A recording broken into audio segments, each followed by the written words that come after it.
Hey everybody, it's Joe Trippi, and welcome back to That Trippi Show with my co-host, Alex Sashlow. This week, Trump is getting an avalanche of bad data, some from his own pollster. Does that matter to him?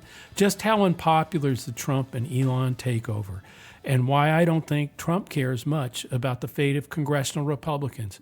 Alex and I break it down.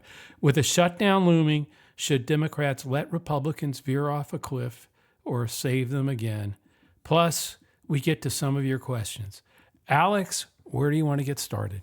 So, spoiler alert, Trippi, all those really unpopular things Trump said he'd do, the whole like Project 2025 thing, and I know we talked about this on a previous show, they're actually really unpopular. And now that Trump's doing them, they're even more unpopular. So, what gives, man? Was this a case that MAGA was basically, before we get into it, was MAGA just voting for Trump and not caring at all what he would do? They didn't think he'd do any of it? How are we here? Because that is a wildly quick turnaround, even for the American electorate, especially for the American electorate. Well, first of all, I wouldn't call it a turnaround. I mean, so you see headlines, Trump's honeymoon is over. His approval rating dropping. It's lower than Trump's first term or Biden or Obama at this point. But in the end, a lot of these people that voted for him are still probably pretty gleeful. They're still enjoying it. It's this is entertaining. It's interesting. It's not as boring, et cetera, et cetera. I think they're starting to scratch their heads. I mean, I know a lot of them, I've talked to some of them are like, beachfront hotels in Gaza? What the fuck? Even MAGA voters are saying stuff like that, muttering to themselves. But, I still think it's different. What he's doing, isn't pulling well, but I still think that this is about creating so much havoc that people give up. And that's why we have to call it out every freaking minute of the day. We have to call it what it is. We have to throw sand in the gears. You cannot assume that just because there's bad polling numbers, everything's going to be swell in 2026. This is what I don't get. So something like 73% overall say the economy is either not good or poor. But this is where, to your point about them feeling gleeful, last summer, 50% of Republicans said the economy was poor. Today, it's only 11%. If anything, it's better than it was last summer.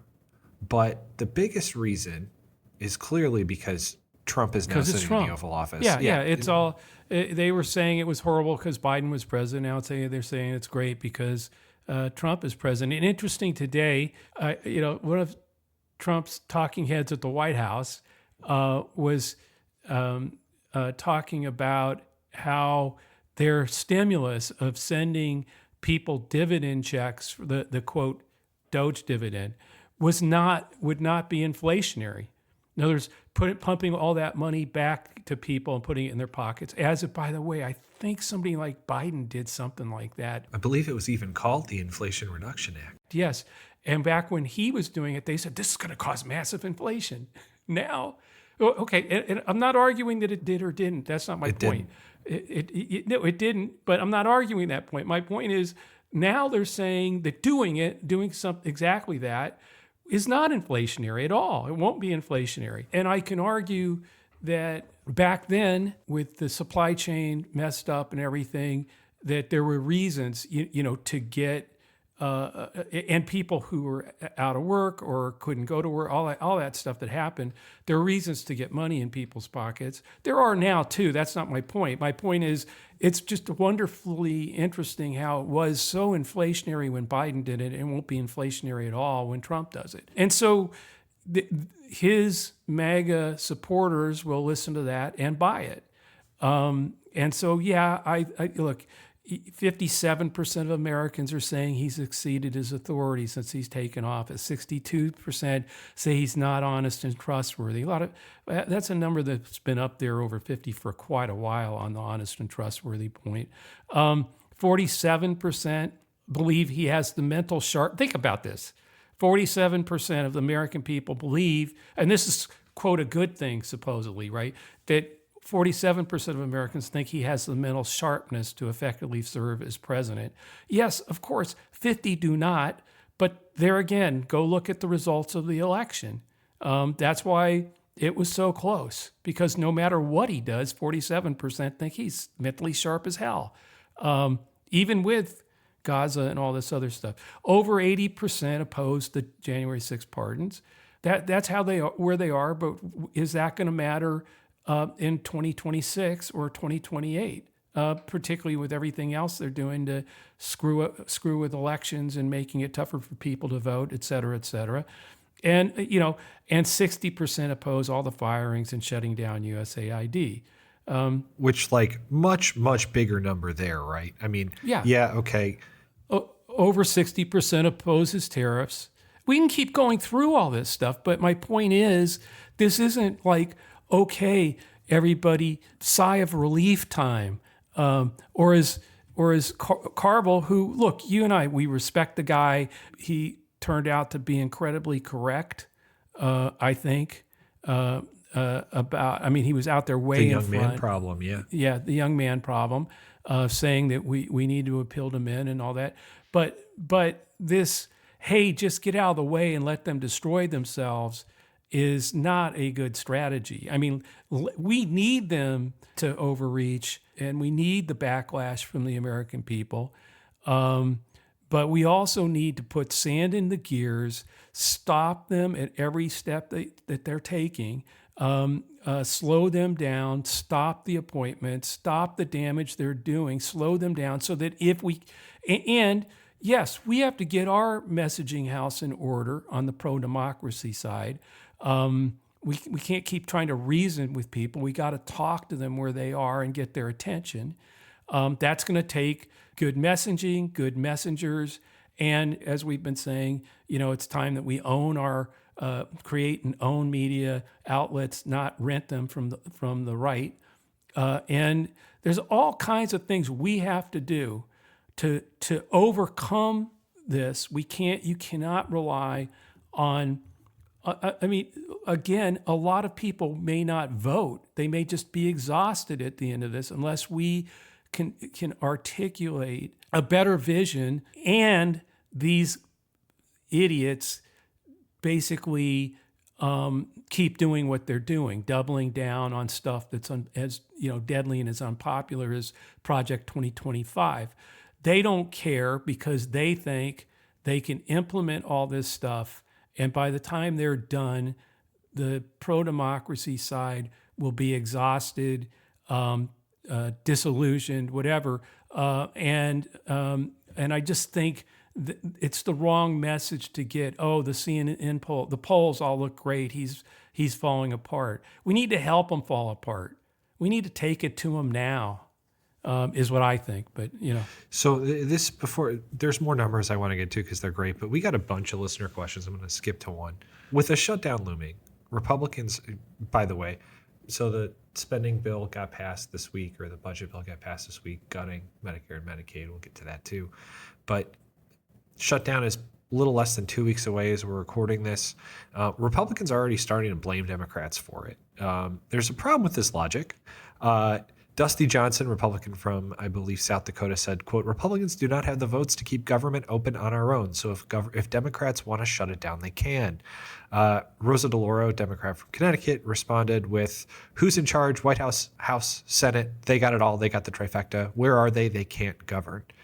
And I'm teeing that up for you, Joe. I know you kind of just got into it when you started talking about the Carville op-ed, but what should House Dems do here? Should they let it burn? Should they let a shutdown happen? And what kind of negotiating power do they really have here? It's not about letting it happen. It's, as Rosa DeLauro said, they have the presidency, they have the Senate, they have the House, they have the power to pass any budget they want.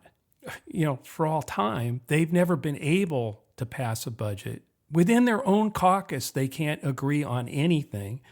And so whoever the speaker, the Republican speaker is, has had to basically cross the aisle and get Democrats to vote with Republicans to pass anything, to pass any kind of budget. But that also was basically there was a reason back. I mean, okay, yes, we could figure out how to, find some agreement to move forward. These guys are so far out there that they're so destructive in what they're doing that they are put themselves in this corner. Don't help them get out of it. Make them do it themselves. And by the way, if they can't do it themselves, which I don't think they'll be able to, then it's them. They had the votes. Their speaker cannot even, and their president cannot even get their party to vote for the budget that they want to impose on the American people, the cuts, the everything. So I see, like, look, at this point, we had the Senate, and so you could maybe get a Senate bill out that was sane, and then work with some Democratic votes to bring the House vote into sway and make it all work. That's not there anymore. They have the Senate, they have the House, they have the presidency. I said this before, like right after the election, I was really actually happy that we didn't win the House because I knew this was going to be in their bag of tricks. No matter anything that they couldn't pass or get done, they were going to point at the Democratic House and say it's the Democrats. They wouldn't vote for it. They're holding it up. It's the Democratic House. Well, no, folks, it's a Republican House. They can't pull that trick, even though that's what they're trying to do right now. It just tells you how screwed up they are. They have no way out of the corner that they've painted themselves into. And you're seeing this on everything from immigration with, now the golden visas for $5 million for wealthy foreigners. I don't know how that's going to go over in MAGA land either. I think maybe Elon will love it, but I'm not sure. I don't know. I haven't heard Steve Bannon come out for or against that yet. But these divisions and schisms within their coalition exist in their House caucus, and that's why let them negotiate with themselves and find a way out of this mess. They're the ones that want this budget passed. There isn't a whole lot of reason for any Democrat to help. And this gets us back to some of those numbers and what I wanted to get to with the House this week. So in that same poll you quoted earlier, I want to say the Washington Post asked Americans who they think can or will stop Trump. This is really just interesting, but 56-40 Americans believe that the Supreme Court will stop Trump, but they believe that Republicans in Congress will just go along with whatever he wants. I think it was basically a 2-1 margin. So all that is to say, and this is now coming from Tony Fabrizio, who is Trump's pollster and someone who in the last couple of years, Trump has really actually trusted pretty consistently with the internal numbers that he's been providing. It's a leaked memo. Yep. Oh, yeah. So Politico gets a leaked memo. And Joe, who do you think leaked it, by the way? Who knows? Maybe Tony. You never know. Although I actually, we used to, my company, before you were with it, different iteration, was in the same building as he was, I think. And I actually saw him from time to time. And so I don't believe he leaked it, but someone, obviously,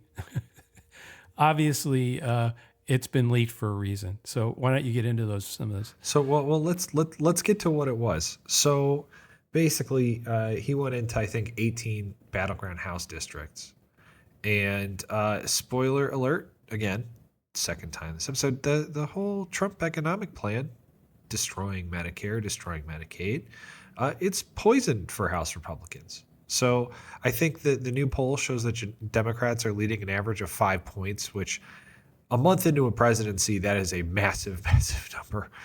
And it really goes downhill from there if you start looking under the hood. What do you think?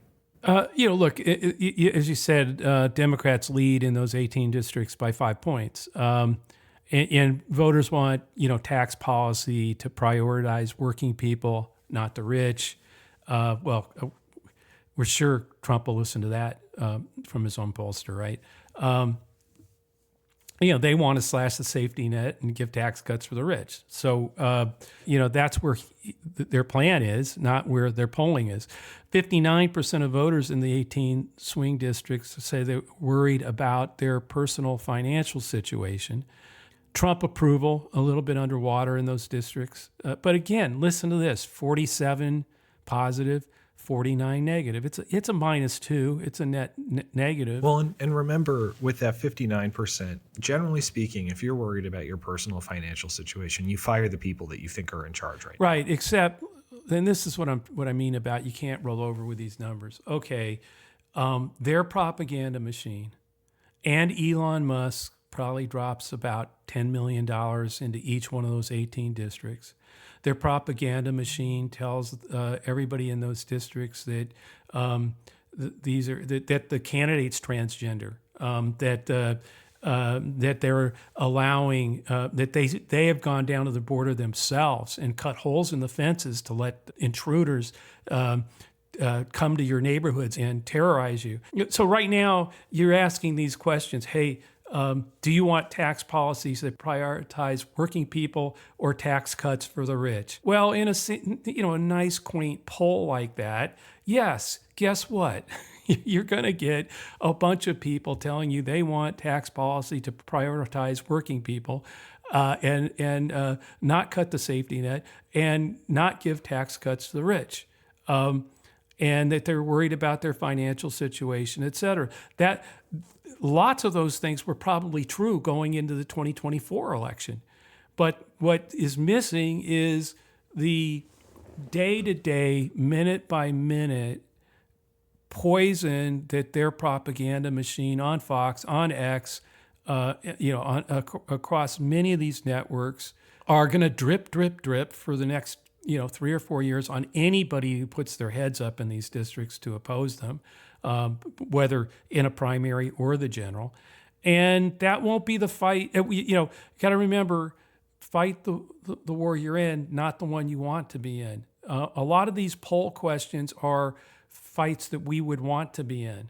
It's not necessarily going to be the fight we are in. In fact, the fight we are in is not even being discussed. It's literally, we're probably in an autocracy right now in which you can't, who knows what will happen if Trump, defies the Supreme Court, no way for them to enforce their judgments, et cetera. A GOP that, as you said, 2-1, people think will do nothing to stop him. That's why I think James's argument to sit back and let them blow themselves up is just not what I would recommend. And the reason's pretty. Let me give you, okay, let's assume James is right. He's right, and in 30 days, these guys will have destroyed themselves with unbelievable, the American people have turned their backs on them and can't wait to get rid of them. Okay, if that's true, then for the next 30 days, calling them out and calling them for what they are and putting as much pressure on them as possible to stumble, to screw up, to panic, to double and triple down. That's what I would be doing. If he's wrong and in 30 days, all they've done is, people are unhappy, but what they have done is they've eroded even further every guardrail out there to democracy and are continuing to do it. And we've done nothing because we were waiting to watch them implode. That doesn't sound like a smart way to go to me. If he's right, then the more pressure we put on, the more loud we are, the more outspoken we are, the more clear we are and call them out for what they are, the better. They fall faster. And hopefully we get enough attention that people who are not paying a whole lot of attention to any of this, they are just oblivious, which is how a lot of this happened in the first place, is pretty key. So Here's my question, though. And I think Greg Sargent, when he wrote about the Fabrizio memo, pointed out, and I'm just going to quote him. In short, what Fabrizio's memo really says is this: swing voters still feel financially precarious, even though Trump keeps commanding them to think they're scoring wins, in all caps, under his glorious leadership. And that puts a fine point on it. But here's my question. Does Trump care? Does he care about those 18 seats? And does he really care? Because it's kind of like, if they're really MAGA, they're going to get in line. Was his stance before?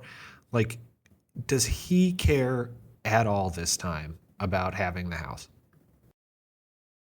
I think, look, they're going for the imperial king presidency. In that sense, he doesn't think the House or the Senate matters. That's why they're invoking all these executive orders. That's why they kind of ignore everything and just keep piling forward and moving without. They could have done all this by passing bills in the House and Senate, that did, that created these visas, or whatever.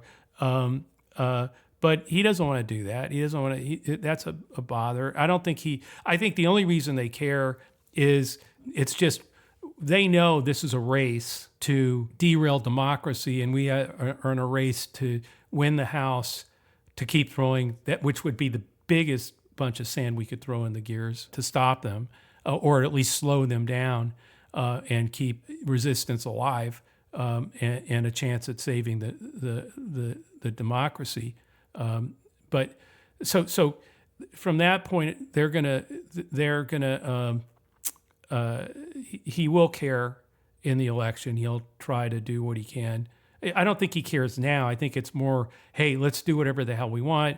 Later on, Elon can pour $10 million a pop, $20 million a pop, to primary anybody who stood in my way, and $50 million a pop in the general to elect another one of my soldiers. And the Democrats still don't have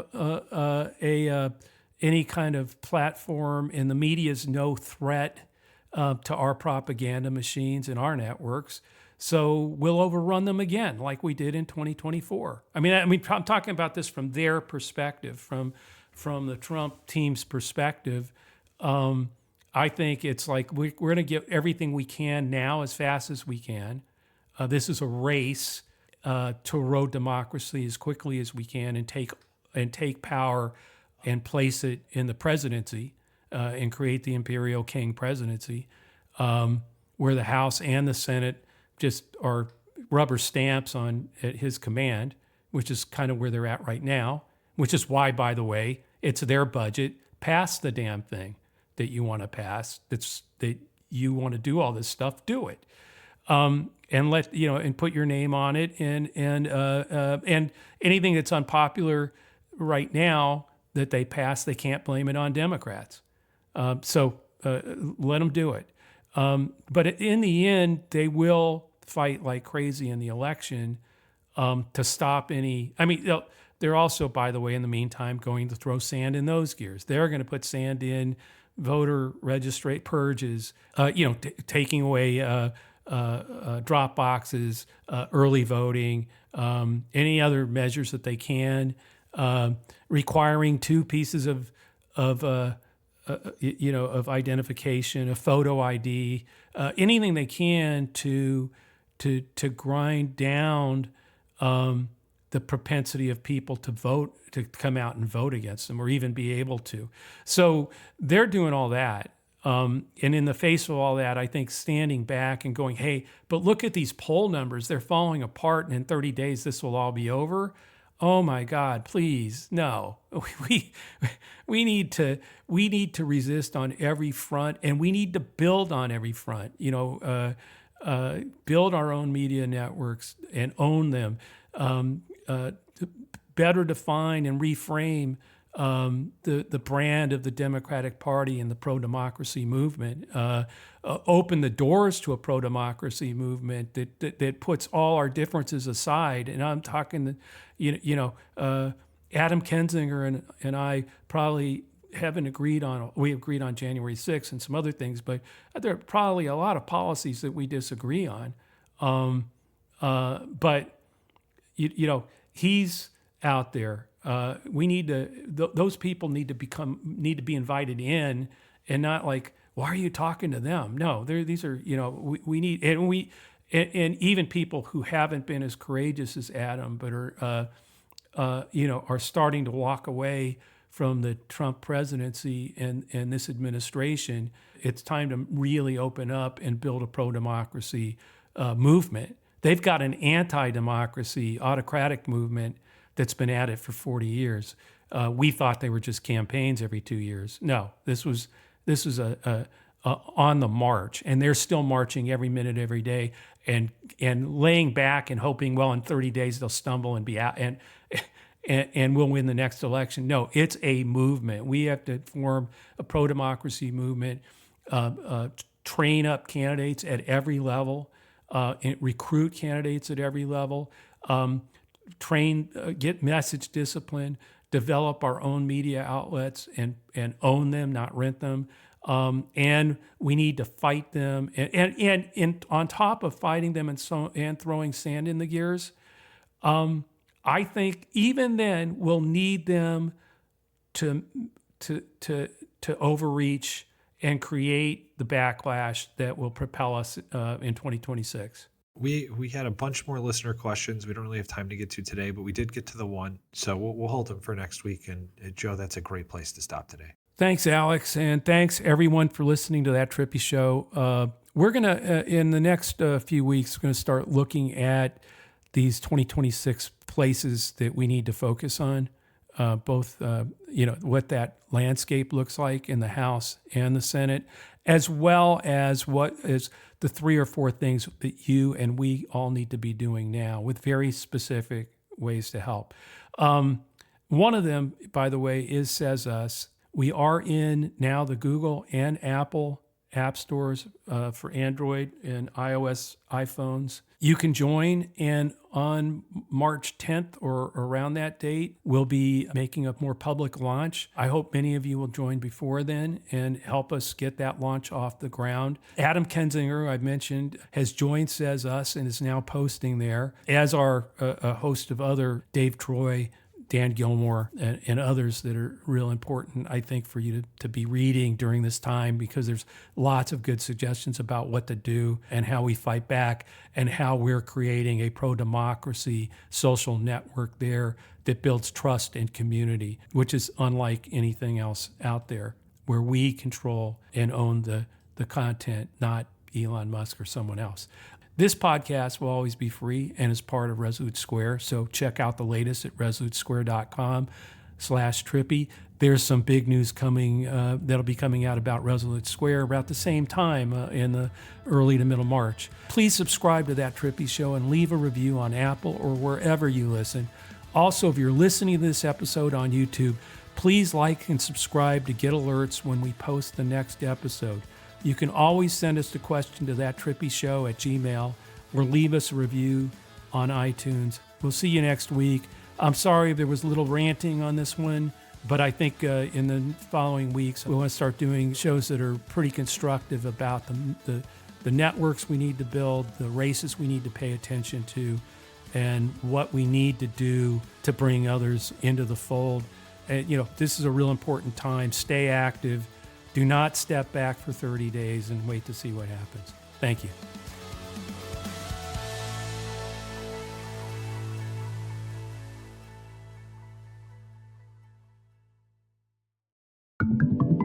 Resolute Square.